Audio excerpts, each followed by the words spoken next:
The magic island of Euclidia is an unusual, fascinating, and weird place. But what is more important to Mrs. Gregory and her party right now is the fact that the magic island is also a very dangerous place.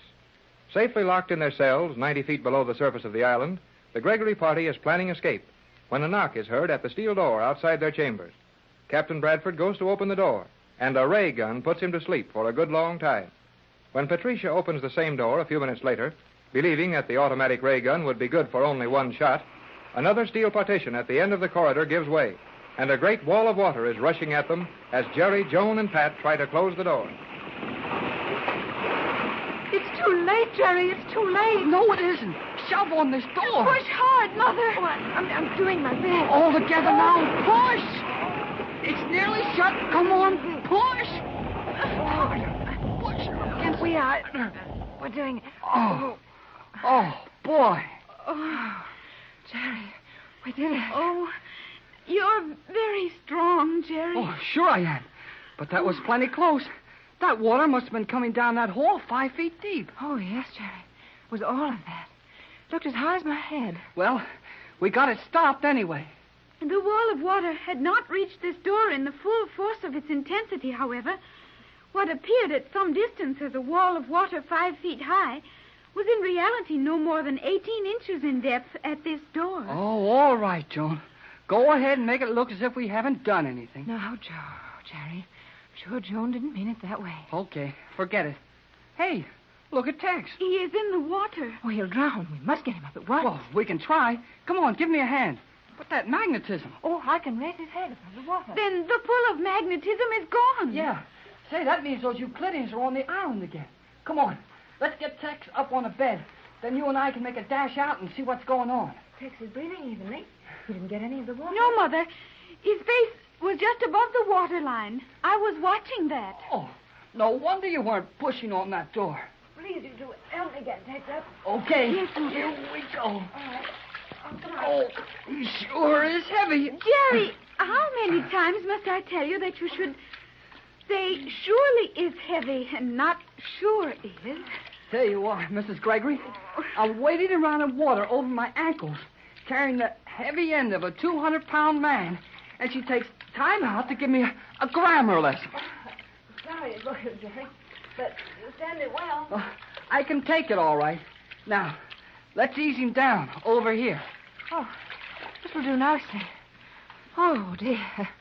Tex is heavy, isn't he? His normal weight would be greatly increased by the total relaxation induced as a logical effect of the rays. Yeah, and he weighs more, too. That is precisely what I said, It Jerry. was not. You said... Jerry. No more now, please. I'm sorry. You were always saying you were sorry, but you never make any attempt to improve your habitual method of procedure. What's the matter with my habitual method Oh, of... Jerry, please. Oh, sorry. What's the use?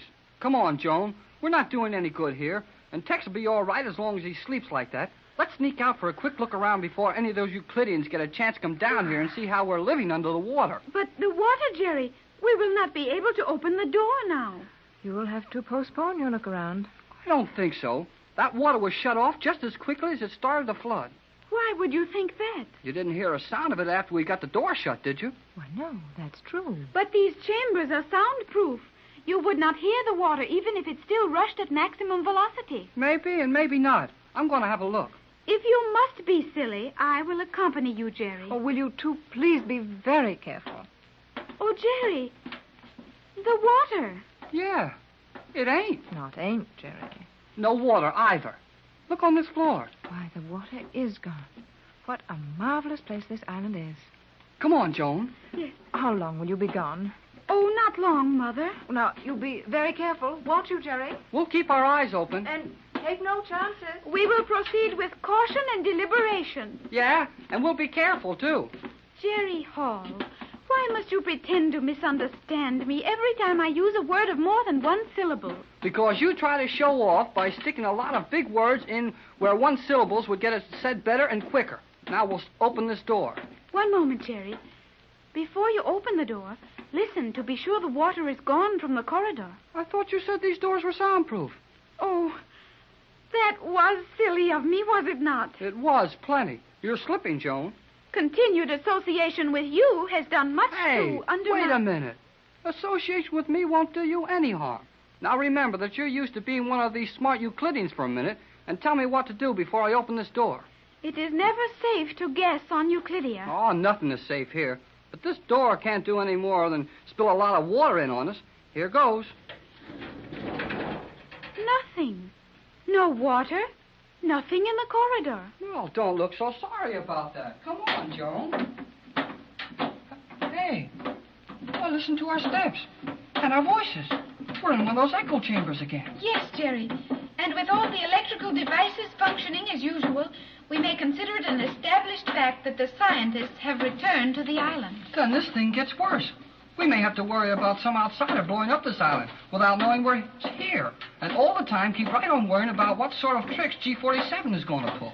G47 will spare no effort to secure Captain Bradford's formula.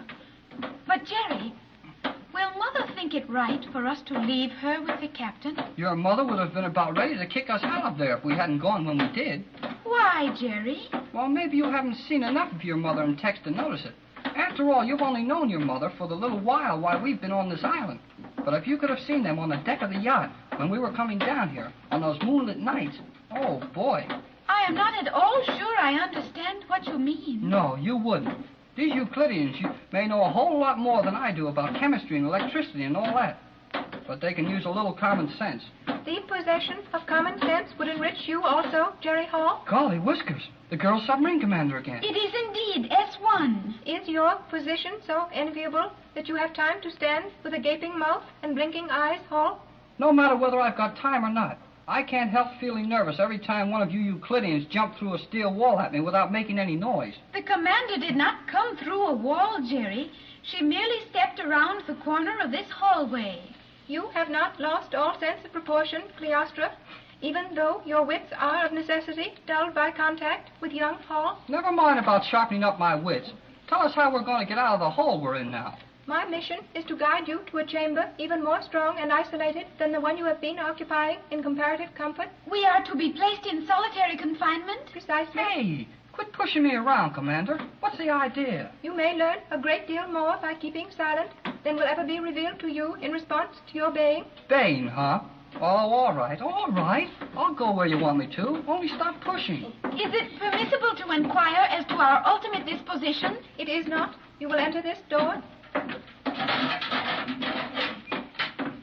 What a small room. Golly whiskers, Commander. This thing isn't a big enough cell to keep anybody in. You will observe that the speaking voice is normal in tone. There is no communication possible to this chamber. Oh, and you wanted to get us in here quick and talk to us before G47 discovered where we are? Precisely. Report on your position, condition, and what has transpired. Captain Bradford and Mrs. Gregory, my mother, are in water control cells on this level. Captain asleep with ray effects. Have been flooded but now drained. Have no plans. Captain will offer formula as last resort for our safety. Very good. You will act as I instruct you. Precisely. Yeah, that's it. And maybe that's a good word to use around here. We'll do what you tell us, precisely. Remarkable, if authentic, this attitude on your part, Hall. Oh, I'm all right. Now who's losing the time? Correct. I will proceed. This much I know of G47's plans for you. Your lives are in no danger for the moment. Euclideans will devote all possible time to relocating island.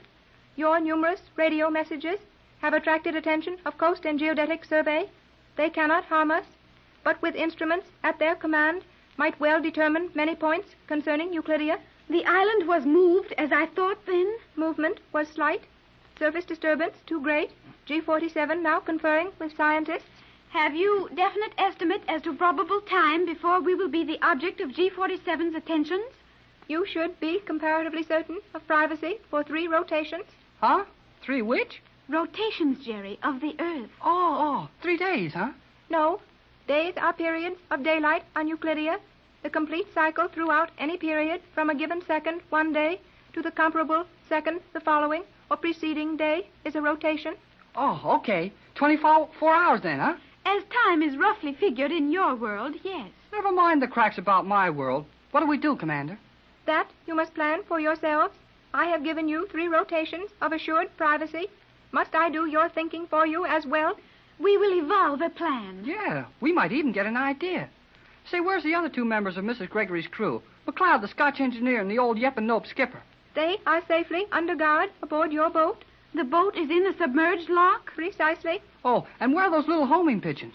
G47 has them in his private laboratory for personal study. Gee, sure looks like we'll have to do all this ourselves, Joan. I will be on my way. Do not speak as I leave.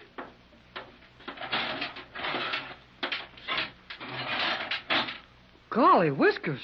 That girl sure comes and goes fast. The commander risked her life to bring that message to us. I know it. Boy, she's a swell girl. And is she good looking? If her beauty is so attractive to you, Jerry... Oh, forget that stuff, Joan. You don't have to worry about her. Gosh, she's 22 years old. But even if she is pretty old, she's all right. Do you prefer the commander to me? Huh? Jerry, I like you very much. Oh, okay, I like you too. But this is no time to tell you about that kind of stuff. We've got to get back to your mother and Captain Bradford. Will they be tickled when they hear we'll have about 3 days to figure our way out of this place? 3 days? Golly whiskers. I'll bet Tex can figure out how to be halfway to New York in that time. If he wakes up. If he wakes up? Yes, Jerry. The captain may sleep longer than we had thought. Yeah, he might. Hey, you're sure a help.